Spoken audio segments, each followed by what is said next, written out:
Hi, good morning. Today's video is going to be some tips on the Great Depression. It's actually from this book. I've talked about this book before. It's probably coming out backwards to you. Recipes and Remembrances of the Great Depression. It was a book that my husband got me as a gift, but I have just really loved. Most of it is recipes, but there's a lot of little stories added in, and it's always made me really enjoy the book. And here lately, I have drawn on the stories I've read in the book for inspiration and just comfort. I'm sure you all know why, right? With the way things have gone lately and inflation and all that. So I thought it would be timely to go over some quotes from the book. So here we go. I marked a few the other day. Let me pull that out and find it. I'd started to do this video, probably a week ago and was interrupted, so. If we had flour, we had everything. BD. A lot of these are just abbreviated and who had quoted them. By the way, the author of this book is Emily Thacker, but where she's kind of got a collection from other people, you'll see those names and stuff mentioned. Let's see here. Here's one I marked. Money was real scarce. Taxes on the land were how the banks got us. Corn was cheaper than coal, and we burned it in the stoves. White lightning paid the taxes. White lightning, for those of you who don't know, is basically grain alcohol. Where my family comes from, Appalachia, that's not particularly an uncommon thing in that area. People definitely did use it, especially during Prohibition, to, produce illegally and sell things. Not condoning any of that stuff, but it's just kind of the history and heritage of the area, so that's not exactly a surprise. Another one. Automobiles froze up, heated up, and just plain wore out, but they carried their load of humanity on, daily testing each individual's ingenuity and fortitude. People learned the hard way about backbone, grit, and guts, because often that's all they had, and it was enough. I really like that quote. You had to make everything stretch in them days. Some days you still do. And by the way, some of these quotes just don't have anybody attributed to them. We used to collect any tin foil that we would find and roll it into a ball to sell it. We also collected rags and scrap iron. The scrap man would come around on his horse and wagon, and we would sell these things to him. The scrap man even collected the horse droppings for fertilizer. They're even selling poop. It's kind of mind-boggling to think nowadays, but, it's useful for the garden, right? And fertilizer prices are apparently through the roof. So, and I've heard it's hard to find too. So, mercy. We might be there. Can my 5 cats help me to, profit? Might need to use them in the garden. The poop, I mean, not the cats. That's just a hilarious thought, but, you do what you gotta do. And tinfoil, of course, I think we've all probably heard of people washing out their baggies and stuff, but the tinfoil was a little bit of a surprise to me to wash that out, but, it would still have some life. I admit I'm not there on washing and saving tinfoil. I try not to use it too much. When growing up, my dad had worked 2 jobs. We lived with my grandma, and we used to take in boarders to bring in extra money.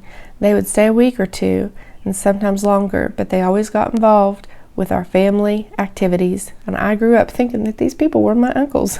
Dick M. I think that's a sweet quote. That means that he must look back on it fondly if he thought these people were like family to him. There's another one. Food was simple. We ate chili without meat, and all the food was from the garden. Antoinette V. Yeah, a lot of times you gotta do stuff like that. Growing up, we definitely ate a lot of food from the garden, but we always had meat, at least in my lifetime. I'm going to do an excerpt of a quote because this particular thing is long. These people were not looking for handouts. They wanted work. Usually there was none. America would be forever changed by their plight. Everyone was affected. Families moved in together since farm folks at least had food. The great economic calamity forged a system of values. It reformed and strengthened the work ethic and developed a frugal mentality of living. For many, the Great Depression meant going to practically cashless culture. Many people found they had the ability to make do, stretch, and substitute. If you didn't have sugar, honey would do. Out of milk, make do with water. No eggs, add a little extra water and a pinch of soda. It was a time of dishpans and washboards, corn cobs saved for kindling, bacon fat, fried bread, and a cooked cereal. Heavy cast iron pans, dinner pails, and Spam for company meals. Caro soap for babies and pancakes. Well, I find the Caro soap not very good because that's pure sugar. For pancakes, yeah, sure. Mom did that sometimes when we were out of the maple syrup. Sometimes she would use Caro. But one of the things that struck me there is Spam for company meals. Most people would turn their nose up at Spam completely. Actually, I don't think it's that bad if it's fried up crispy. But can you imagine serving that to a guest? I imagine most people nowadays would be appalled at the idea. Neighbors were friendly and neighborly. Complaining was out and cooperation was in. Most people knew what a spring house was for, and tires were made of real rubber. You spent weekends fixing flat tires, flying kites, or talking to neighbors. Most everyone had a home place that represented roots and brought continuity to life. I noticed a lot of these quotes are positive memories, which is kind of interesting, isn't it? When we're talking about the Great Depression, people looked back on the fond things, on the things that brought them family and togetherness. That comment, complaining was out and cooperation was in. We're not even really supposed to be complaining, not as Christians and whatnot. It's just not something I think the good Lord wants us to do. The Bible talks about that. But it's hard not to do that, isn't it? Really hard. I don't know anybody who doesn't struggle with that on some level. But complaining was out and cooperation was in. I think there's some food for thought there. We would go to the bend in the railroad track and pick up the coal that fell off the freight cars. We would walk 1 1/2 miles and fill up our bags. Peter S. Basically gleaning coal like Ruth gleaned the fields. There were happy days. We were content. We had our bellies full. Everything was simple. Again, that was from Lawrence D. Another quote that very positive for a Great Depression era. I guess they knew that they were blessed. They knew that they were some of the few who were able to eat and have a full belly. And they look back on that fondly instead of complaining about the various things that they could have complained about. People seemed happier in then days than they are today. We would gather at each other's houses. Josie. Again. Baptisms, weddings, church and church activities were your social life. Edith P. America thought it had invented poverty. Nothing was wasted, thrown away, or used up. There always seemed to be one more thing any object could be used for. People cooked and made do with what they had, and they didn't complain. They learned to value what they had and take care of things. Hard times hurt. They also bred independence and self-reliance. When one made it through these times, not a lot could ever scare you again. And many of those who came through rough times now remember them with a certain amount of fondness. Absolutely.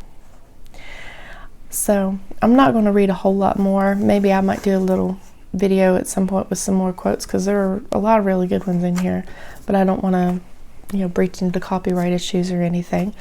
But just like quoting some footnotes from a book and whatnot for a paper, I figured I could do a few quotes, and if anything, it might encourage people to go out and look for this. If I can find links on Amazon, I will link to it, or wherever. I don't know if it's out there readily available. My husband bought it for me years ago. Again, Recipes and Remembrances of the Great Depression by Emily Thacker. He had gotten it at a book fair. I think a lot of the books there were Reader's Digest based. I don't know if that one is or isn't. But again, I'll see if I can link it. It's a good book. And I think reading about these times, or, watching programs or something about hard times, Great Depression, Dust Bowl, all of these things actually can be quite edifying right now, because they remind us that so far, for a lot of us, things aren't nearly as bad as it was for them. And you can draw on inspiration and encouragement and remember what really matters.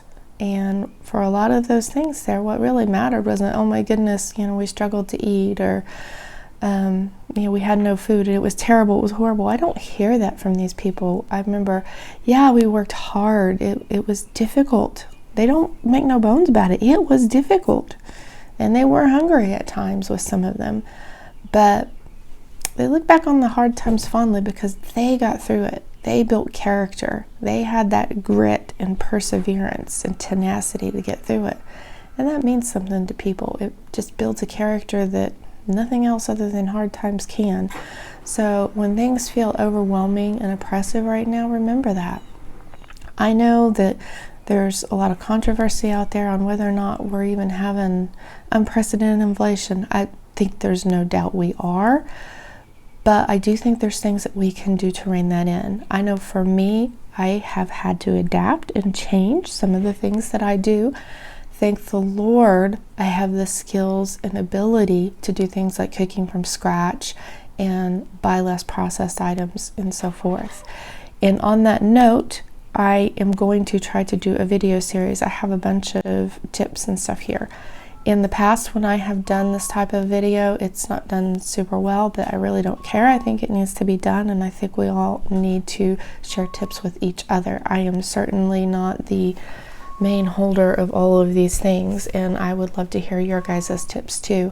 But I'm going to be doing a video series on the things that I'm doing to try to keep my grocery budget reined in during this wacko inflation, because I do think it's possible. So far, we have managed, and I've managed, to summarize it, mostly by pulling back into base ingredients and not buying and taking shortcuts from the store nearly as much as I might have in the past.